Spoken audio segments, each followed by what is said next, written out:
Hello guys, कैसे हैं आप सभी? उम्मीद करता हूँ काफ़ी अच्छे होंगे, काफ़ी खुशहाल होंगे और आज का दिन आपका बेहतर गुजरा होगा कल से। इसी पॉजिटिव थॉट, इसी पॉजिटिव ऊर्जा के साथ हम आज का अपना सेशन स्टार्ट करते हैं। तो एक बार फिर से मैं आपका अपने YouTube channel learning by doing में हार्दिक स्वागत करता हूँ, हार्दिक अभिनंदन करता हूँ और जल्दी से जल्दी सेशन को ज्वाइन कर लीजिए। जैसा आज आपको पता है क्या है गणेश चतुर्थी है, तो आप सभी को लर्निंग बाय डूइंग की पूरी टीम की तरफ से गणेश चतुर्थी की हार्दिक तहे दिल से शुभकामनाएँ। आपका दिन मंगलमय हो, खुशहाल रहें आप और हमेशा हँसते, खिलखिलाते और मुस्कुराते रहें और सीखते रहें। सबसे बड़ी बात है सीखते रहना।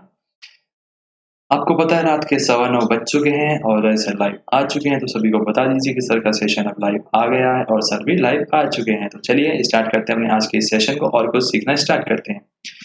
समय आ गया है टाइम टू लर्न, यानी कुछ समय ये है कि सीख लो, कुछ भी सीखो लेकिन सीख तो लो जो आपके भविष्य में काम आए। We learn we grow. हम पढ़ेंगे और हम डेफिनेटली आगे बढ़ेंगे ही बढ़ेंगे। हम सीखेंगे तो हम आगे बढ़ेंगे।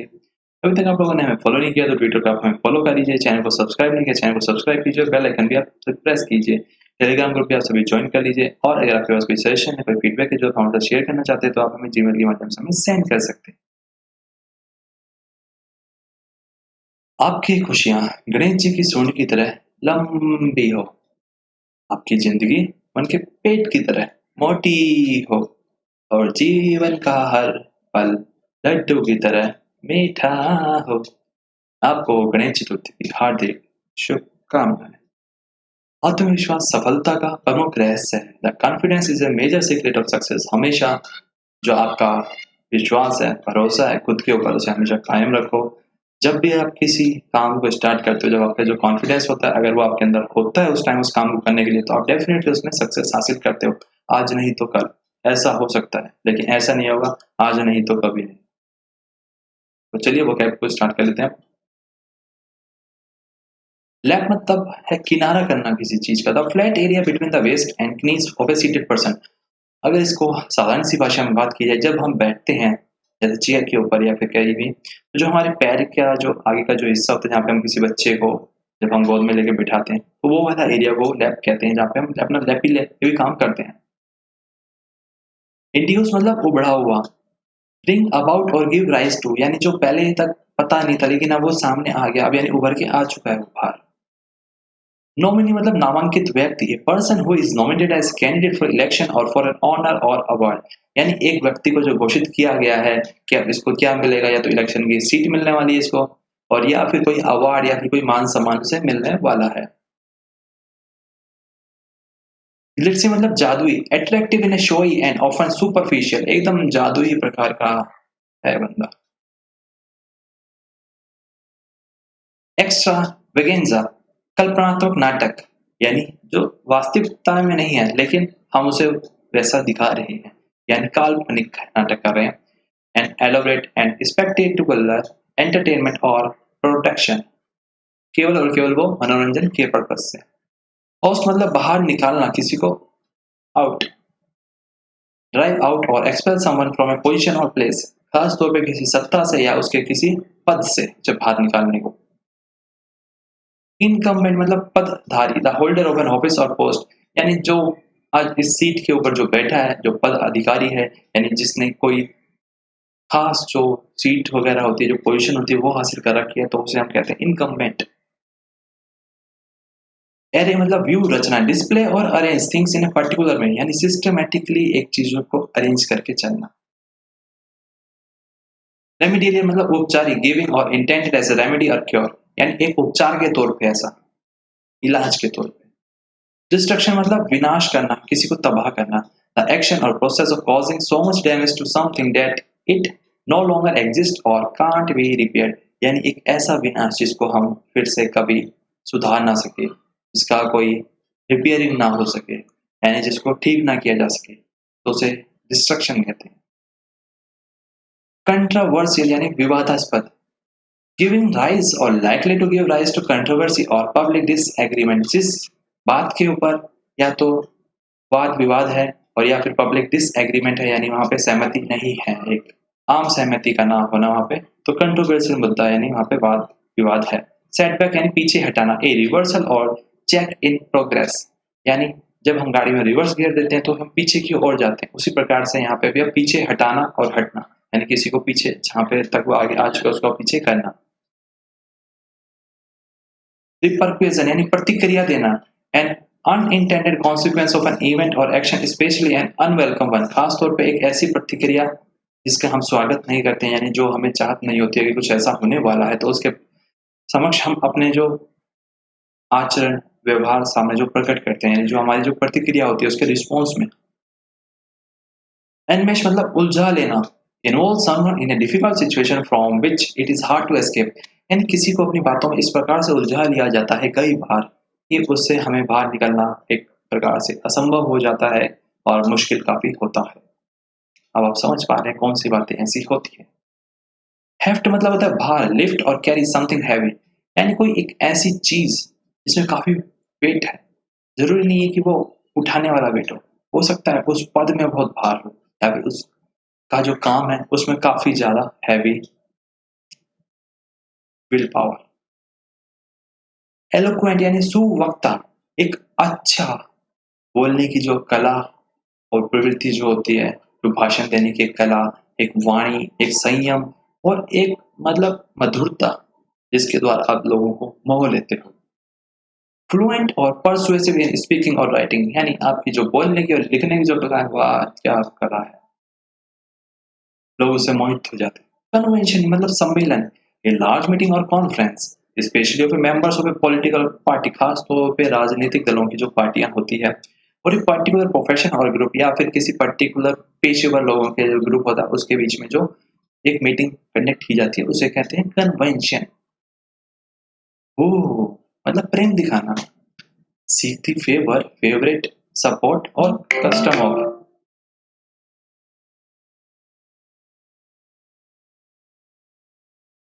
वोबल मतलब डावाडोल होना, move unsteadily in a particular direction, यानी नहीं पता किधर जाना है हमें, जिधर हवा चली उधर चलना, हमें किधर चलना, वो वाला बात है यहाँ पे। वोबल मतलब डावाडोल होना। बंगलिंग मतलब गोलमाल है भाई, सब गोलमाल है। द एक्शन और fact of carrying out a task clumsily और इनकम्पिटेंटली, मतलब जो जैसे मन कर रहा है हम तो उसी प्रकार से कर रहे हैं, क्योंकि कुछ आता ही नहीं है। रिलेंटनेस यानी निरंतर कोई काम आप कर रहे हो, अनसीजिंगली इंटेंस और व्यापक स्तर पे वो आप कर रहे हो, लगातार उसमें लगे हुए हो। एवेसिरेट महत्वपूर्ण तत्व निकाल लेना, यानी एक कोई मेजर चीज जो होती है वो ही उसमें से अगर हटा दी जाए तो उसका कोई महत्व ही ना रह जाए। deprive something of an essential content, यानी किसी चीज को जो बहुत जरूरी है, जो उसके बिना जिसका काम ही ना हो। अगर मान लो अगर आपका मोबाइल है, ठीक है, और उसमें से अगर कहते हैं स्क्रीन खराब है और बाकी मोबाइल पूरा सही है, कोई काम चल पाएगा आपके उस मोबाइल का? नहीं। उसी प्रकार से फीडबैक यानी शिकस्त, is sudden and ignominious failure, a fiasco, यानी हारा देना किसी को, शिकस्त यानी हार दिलाना या हराना। बस यानी आनंद उठाना, रिवेल इन मजे लेना, and make the most of something pledging, और उसी में से एकदम आनंद की अनुभूति प्राप्त करना। रीअफर्म यानी फिर से उसको पुष्ट कर देना, यानी कि हाँ मुझे मंजूर है। स्टेट अगेन स्ट्रांगली, यानी फिर से आपने वही कथन दोहराए हैं जो आपने पहले कहे थे, हाँ हम तुमसे शादी करने वाले हैं, तो वही बात है, हम करेंगे तो करेंगे। रेफरेंडम यानी मत संग्रह, a general vote by the electorate on a single political question which has been referred to them for a direct direction, खास तौर पे एक ऐसा मत और एक संग्रह जो सिंगल पॉलिटिकल क्वेश्चन, यानी किसी से कुछ पूछा गया था उसके ऊपर जो वोटिंग कराई गई, जो किसी एक खास दिशा में एक खास सोच के लिए जो हमने करवाया था, तो वो उससे हमें वो मत प्राप्त हो जाते हैं। पैराडिम्स मतलब मिसाल कायम करना, ए टिपिकल एग्जाम्पल और pattern of something, A pattern और मॉडल, यानी एक मिसाल कायम करना कि एक हमें रोल मॉडल मिल गया कि हम इसको ऐसा फॉलो करके चलेंगे। टॉलरेट मतलब सहना, अलाउ द एग्जिस्टेंस, occurrence और practice of something that one dislikes, disagree with without interference, यानी आप चाहते नहीं हो उसको, लेकिन आप फिर भी उसे झेल रहे हो, सहन कर रहे हो आप उसे। तो समझ गए होंगे मतलब तो आप। तो ये थी हमारी आज की वोकैब्स। तो चलिए आज के हम आर्टिकल को स्टार्ट कर लेते हैं। क्या है आज का आर्टिकल और इसके बारे में इतनी सारी वोकैब्स हैं जो हमें नई सीखने को मिली है, काफ़ी जो मज़ा हमें आया बीच-बीच में। लास्ट लैप मतलब एक अंतिम किनारा है इस चीज़ का। Biden and Harris have to show they can lift the US out of the virus-induced crisis। कहा जा रहा है जो बिडेन है बेसिकली जो आज का आर्टिकल है जो यूएस में जो इलेक्शन होने वाले हैं उससे रिलेट करता है। तो आपको ये समझना है कि जो यूएस के पॉलिटिक्स है उसके भी आप आज ये हम आर्टिकल पढ़ने वाले हैं और समझने वाले हैं। Biden and Harris have to show, अब उनको दिखाना है क्या, दे कैन लिफ्ट यानी वो हटा सकते हैं किस चीजों को, US out of the virus induced crisis यानी जो यूएस में जो फैला है वायरस और जो उससे उभर के जो संकट आया अब वो उसको दोनों मिलके हटा सकते हैं। ऐसा अब उनको दिखाना पड़ेगा लोगों को, तभी उनको वोट मिल पाएगा, तभी वो चुनाव में जीत हासिल कर पाएंगे। ये है आज का आर्टिकल का जो मेन जो पॉइंट है।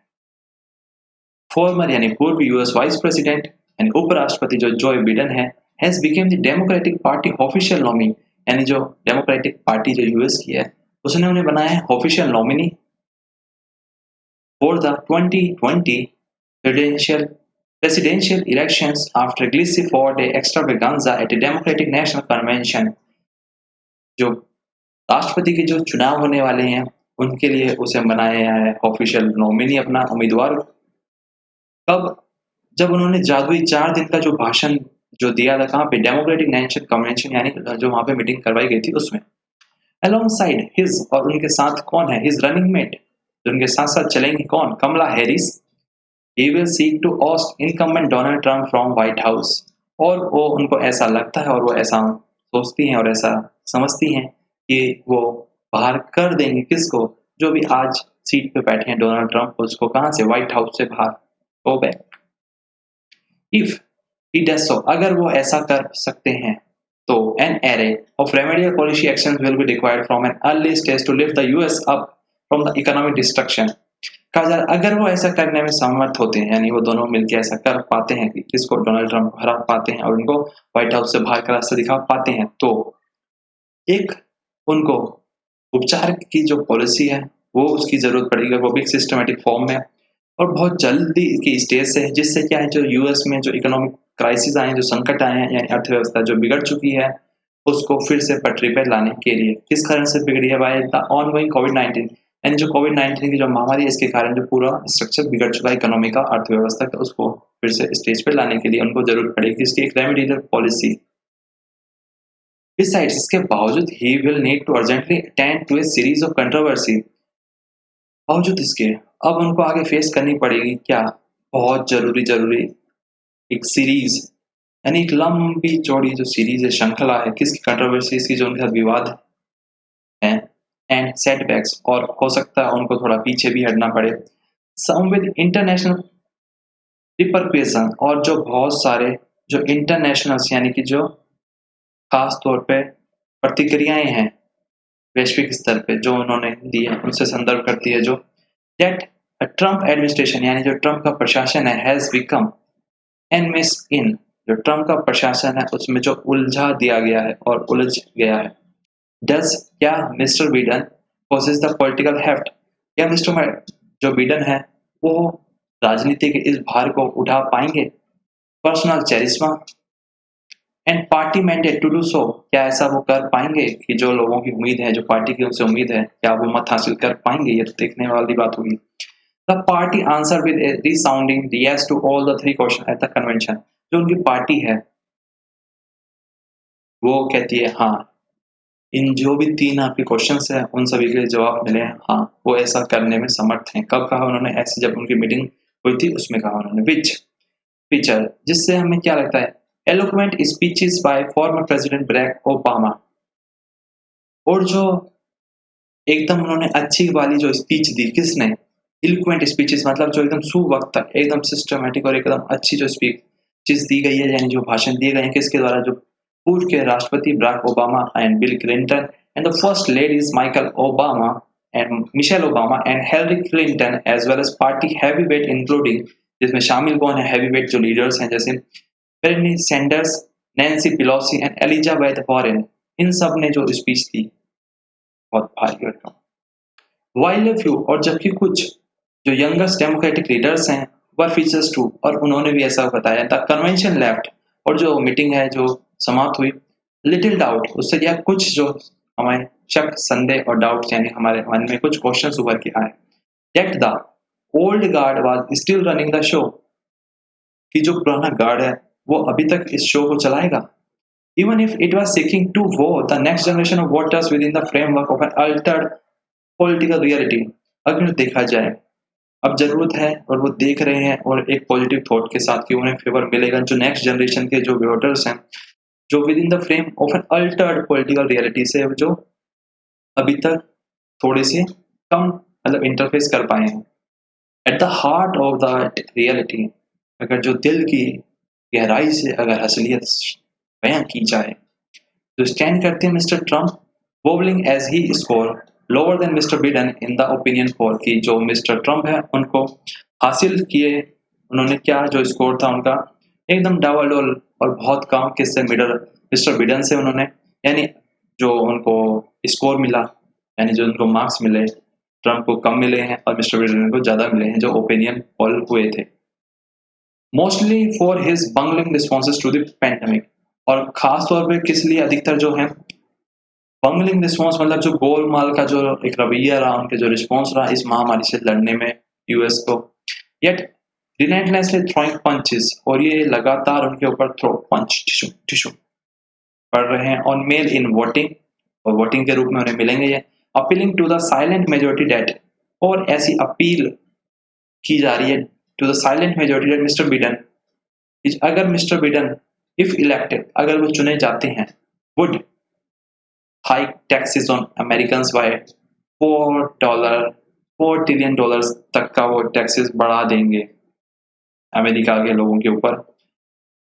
एविस्क्रेट द सेकंड अमेंडमेंट, और वो जो महत्वपूर्ण जो तत्व है सेकंड अमेंडमेंट उसको भी हटा देंगे। एक्सपेंड करेंगे सेंचुरी सिटीज को एंड फॉसिल फ्यूल, और जो फॉसिल फ्यूल्स हैं उनको भी क्या है वो समाप्त कर देंगे। To effectively counter this argument, और अगर एकदम ठीक प्रकार से अगर इन जो आर्गुमेंट्स हैं ये जो तर्क हैं ये जो विचार है इनको अगर वो ठीक प्रकार से काउंटर कर पाते हैं यानी इसका आंसर दे पाते हैं एंड अवॉइड और बच पाते हैं another debacle of the sort, और अनदर जो हार है उनकी that Mrs Clinton face in 2016, जो क्लिंटन ने 2016 में फेस की। Mister Biden and Mrs Harris need show only one thing, उन दोनों को एक चीज दिखानी होगी क्या, that they can save the US economy, कि वो यूएस की इकोनॉमी जो अर्थव्यवस्था है उसको बचा सकते हैं और रिपेयर कर सकते हैं country standing with the rest of the world, यानी जो खोया है संसार के सामने यूएस ने उसको फिर से वापस ला पा सकते हैं और उसे ठीक कर सकते हैं, स्पेशली खास तौर पे बाय रिक्लेमिंग, फिर से हासिल करके a pivotal role in the multilateral governance of global public health के सेक्टर में, क्लाइमेट चेंज में, और चाहे व्यापार का चेंज सेक्टर हो, वेदर चाहे द डेमोक्रेट्स जो वहाँ के नेता लोग हैं basking in the self congratulatory afterglow, यानी वो खुश हैं खुदी से ऑफ द कन्वेंशन जो मीटिंग हुई एंड रीअफर्म, और वो फिर से मानते हैं देयर कमिटमेंट, जो उनका एक कमिटमेंट है कि हाँ हम ऐसा करेंगे इसके प्रति, to liberal values play their hand carefully, वो अपना हाथ जो है वो ध्यान से चलाएंगे किसके लिए, through his end game scenario, ये जो गेम चल रहा है यानी जो खेल चल रहा है इसके सिनेरियो में वो एकदम काफी ध्यान पूर्वक अपना हर एक पल हर एक कदम फूक फूक के वो रखेंगे, और वेदर क्या वो the Trump vision of an inward looking US still carries the day remains to be seen, और जो मिस्टर ट्रम्प का जो विजन है यानी जो उनकी एक सोच दूरगामी सोच कि इनवर्ड लुकिंग यानी यूएस के अंदर ही देखने की स्टिल कैरीज द डे, वो अभी तक कैरी कर रही है दिन, रिमेन्स टू बी सीन इसको भी देखने वाली बात होगी। What is clear is that the electoral outcome will be both for a referendum expressing how much a broadly inclusive paradigm of the American dream still resonates with the people। कहा ही जा रहा है कि जो एकदम साफ देखने वाली जो बात होगी इसमें क्या है, जो चुनाव के जो नतीजे होंगे वो दोनों के लिए ही क्या होंगे, यानी मत संग्रह वो शो करेगा हाउ मच किस प्रकार से ब्रॉडली इंक्लूसिव यानी व्यापक स्तर पे वो इंक्लूज एक मिसाल कायम कर पाते हैं अमेरिकन के सपनों की still resonate with the people, वो क्या है लोगों के ऊपर निर्भर करती है। एंड ए सिग्नल और एक संकेत of A degree of openness, किस प्रकार तक वो खुल पाते हैं, दैट इट विल टॉलरेट, कितना वो सहन कर पाते हैं towards the people of other Nations, कि कितने बाकी जो दूसरे राष्ट्र के जो लोग वहां पे आके रह रहे हैं उनको वो किस हद तक वो सहन कर पाते हैं। Mister Biden will have to bring his A game to this final lap। Mister Biden को अब लाना पड़ेगा अपना ए गेम अपने फाइनल किनारे तक, यानी एक अंतिम क्षण तक, एक सिस्टमेटिक फॉर्म में। यानी क्या क्या उनके मन में यूएस के लिए विजन है, क्या क्या वो मिशन है और क्या क्या वो उनको हासिल कर सकते हैं और किस प्रकार से वो हासिल करना चाहते हैं। क्या यूएस में केवल यूएस वालों के लिए ही है या उनके ऊपर भी टैक्सेस वगैरह लगा के वो बढ़ाना चाहते हैं, और या फिर यूएस में बाहर के लोगों को भी वो एंट्री देंगे या फिर बैन कर देंगे। ये सारी बातें हैं जो अभी तक के क्वेश्चंस के रूप में स्पष्ट नहीं हो पा रही है। हमेशा एक डाउट बना हुआ है हमारे दिमाग में। तो ये तो आने वाला समय ही बताएगा इलेक्शंस में क्या होता है। तो बने रहिए आप हमारे साथ, चैनल को सब्सक्राइब कीजिए, दोस्तों यहाँ शेयर कीजिए, वीडियो को लाइक कीजिए, ट्विटर पे हमें फॉलो कीजिए, यूट्यूब चैनल को सब्सक्राइब कीजिए, बेल आइकन भी प्रेस कीजिए, टेलीग्राम ग्रुप भी आप सभी ज्वाइन कीजिए, और अगर आपके पास कोई सजेशन है तो आप हमें जीमेल के माध्यम से हमें सेंड कीजिए। थैंक यू, आज के लिए इतना ही, फिर हम मिलेंगे कब, मंडे को। जब तक के लिए goodbye, take care, bye bye.